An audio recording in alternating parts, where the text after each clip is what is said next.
Hello and welcome to my channel. In this video I'll be discussing Rhythm of War in my spoiler-free review of the long-anticipated fourth book in the Stormlight Archive. I do plan on a little bit later doing more of a spoiler discussion video of Rhythm of War, but that's going to take a bit longer to get together based on just the sheer amount of things that happen in Rhythm of War. So let's quickly talk about Oathbringer and then get into the review.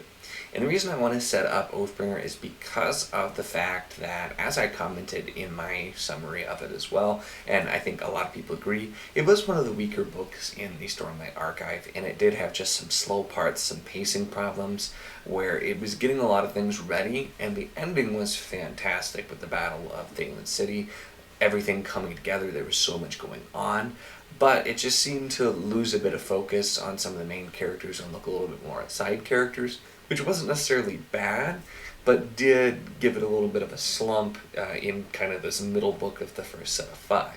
So coming out of that, Rhythm of War really did need to get going very quickly, and that's exactly what happened. We see Book 4, Rhythm of War, take place a year after the events of Oathbringer, and a year specifically after the Battle of Thaylen City. Right off the bat, we see that there have been some really big changes. We see in general that Urthru has recruited many more Radiants. There's hundreds of Windrunners that are run by Kaladin. Shallan has a group of Lightweavers, and even Lift has a group of Edge Dancers, and they all have their groups and their squires, and it's really changed the way this war is going to be fought.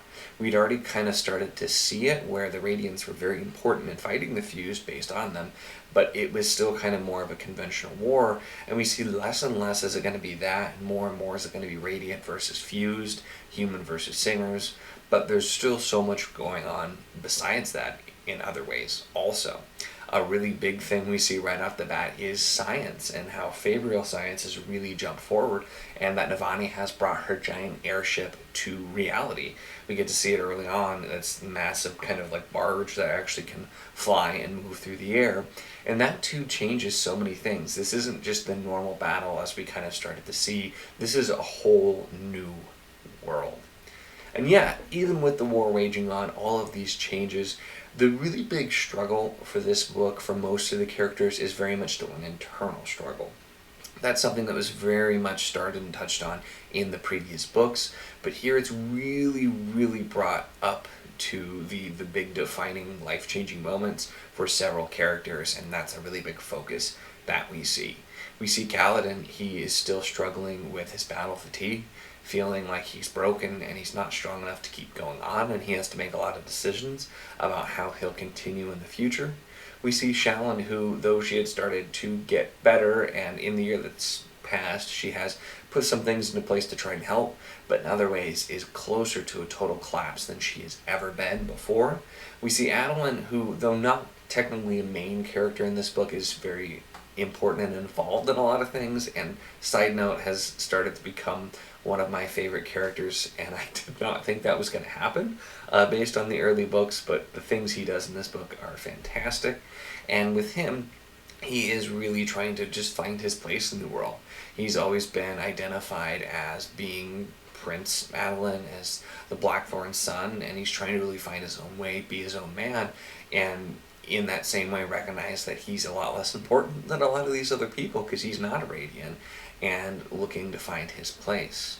We also see Navani, who was kind of pushed into a main character role for Rhythm of War. I think that was something that started a little bit, once again, with why we were focusing on other characters a little bit more in Oathbringer to prepare for some of these changes.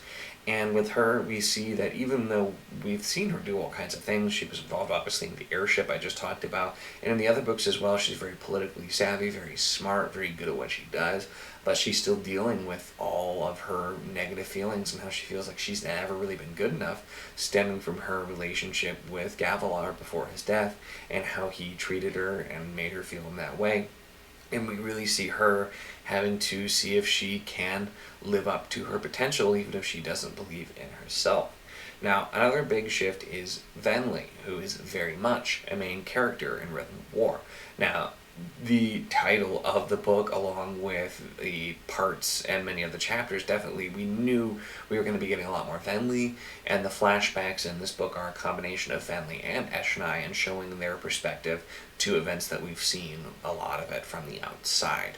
And Venli is also going through these life-changing thoughts and decisions because she's the last of her people. She knows that through her selfishness and cowardice, she actually caused, in a lot of ways, the Everstorm, and feels responsible, and is caught in this between where the singers look at her as a traitor, and also she's the last of this group who had done things differently. And though she follows the Fused and the Singers, she knows she doesn't really fully fit there and is trying to decide what really she can do. Also, the fact that, she is part of being a Knight Radiant after seeing her first ideal in the last book also plays a huge role in her growth and how everything is moving forward for her. And so though Rhythm immediately starts with some action, and that there really is a lot of good action, including some really epic fight scenes, which we've seen before as well, but a lot going on, it really is, though, the character work here that absolutely shines through. Instead of spending too much time building to these big emotional moments or these big grand finales, this book really keeps those at the forefront and puts a little bit more focus on the bigger moments with still having a tight narrative. And the character work really builds on what was done with Words of Radiance, where Brandon Sanderson used so many of these kind of set-piece scenes where it seems like not a whole lot is happening, but it's a vastly important character development scene, and it really gives you a chance to see characters interact, see what their motivations are, their strengths, their weaknesses, and how they respond with their relationships with other characters. There's a lot of that early on, and you get a lot of these just really heartwarming moments, and those moments early on as well make the heart-wrenching moments later that much more powerful because of it. So, Rhythm of War does still have action, though I've talked really a lot more about the characters and the emotional aspects here, but there is a lot of really good action, and we do get some really cool fight scenes, even though it does focus more on the big picture and less on actual fighting. Like I kind of mentioned before, this is bringing everything up a step. It's not a war fought the same way. We do have some pitched battles between humans and singers, but a lot of this is so much bigger than that at this point. And we start to also see something that was a little less expected, even though it started in Oathbringer, and that's that the Fused, the Singers, most of them are just kind of like people. They all have different motivations, they're not all the same, and that's something we've seen too with humans and Spren and any of the different groups of Parshendi. They all have different feelings and can have human emotions. And that also, I think, is why we had a lot of scenes we did, even though they were slower moving, in Oathbringer, to really prepare for these later plot points. And a lot of things that are more so explained here that started out in Oathbringer. We do get to see some Singers and Fused acting in very unexpected ways based on who they are, so that all really ties back to what was happening. I think for me, though, the biggest change in kind of the narrative structure of Rhythm of War is the events on Roshar's continuing rise in importance to the Cosmere as a whole. Prior to this book, there were quite a few references to other worlds, characters that are world hoppers, and general kind of Cosmere-aware things, but it all was done in more of an understated way that made it so even if you weren't a huge Cosmere reader, you're not really familiar with all of the other events happening, you can still understand what's going on. For the most part, you just don't get that something extra. With Rhythm of War, though, you still can read and appreciate it, and it's still a good story without those added aspects. They started to become incredibly important to the main story, and so I really just feel like you do miss some really big important plot points, and the ending might be slightly more underwhelming in a couple of ways if you're not really aware of what's going on in the Cosmere as a whole, and if you're not familiar with the different characters. You can still appreciate it, and Rhythm of War, don't get me wrong, I'm not saying it's bad if you're not familiar with the Cosmere, but really that's become more and more important. And I said before, I think that trend is going to continue. It really seems like the Stormlight Archive, especially the last 5, are going to be where all of the huge Cosmere plot lines all converge, and I definitely think that's going to be the case, especially with how much that was leaned into in Rhythm of War. And for me, as a huge Brandon Sanderson fan, a huge fan of Stormlight and the Cosmere as a whole, this is great. I get to see everything coming together. It's really, really satisfying. But I do have to admit that this will make the books a little bit less satisfying for those that aren't as into it. So it's definitely a calculated risk on Brandon's part, but it still is something I really enjoy because of how much I enjoy the Cosmere as a whole. So if you can't tell, I did greatly enjoy this book, and there are just quite a few things that worked so well with this book. Like I said, really it was the character work that was really important. It reminded me of Words of Radiance, which is looked at as one of the best books in the series so far because of all that it accomplished.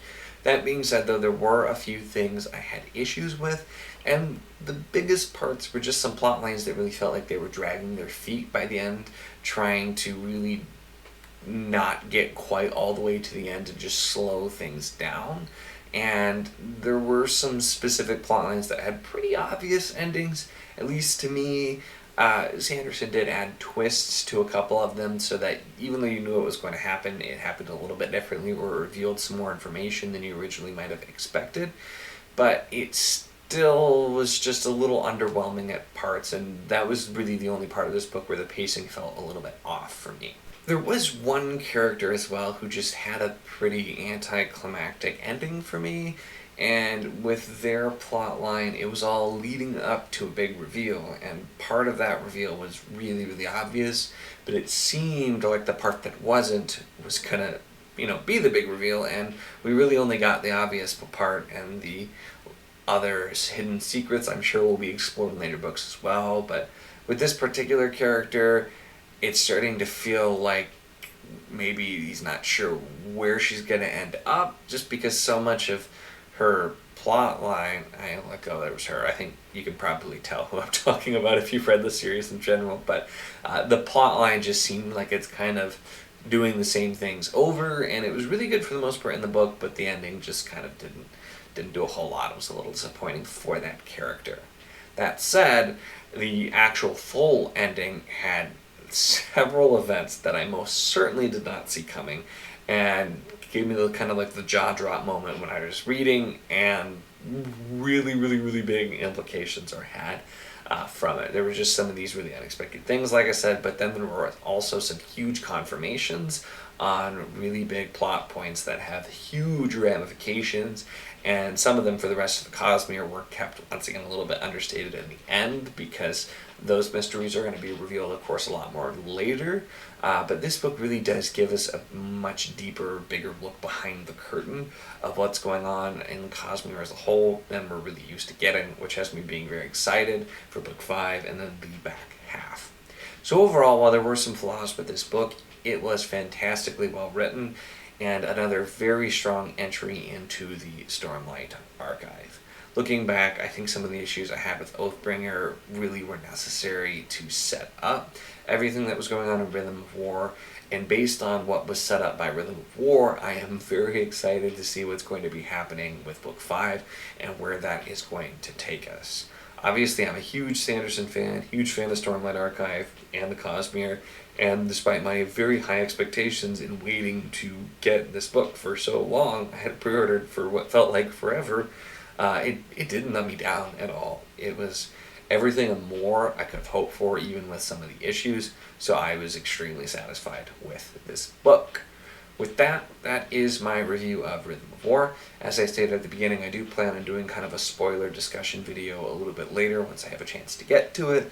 You guys keep watching the longer Stormlight videos, so I guess I will keep making them.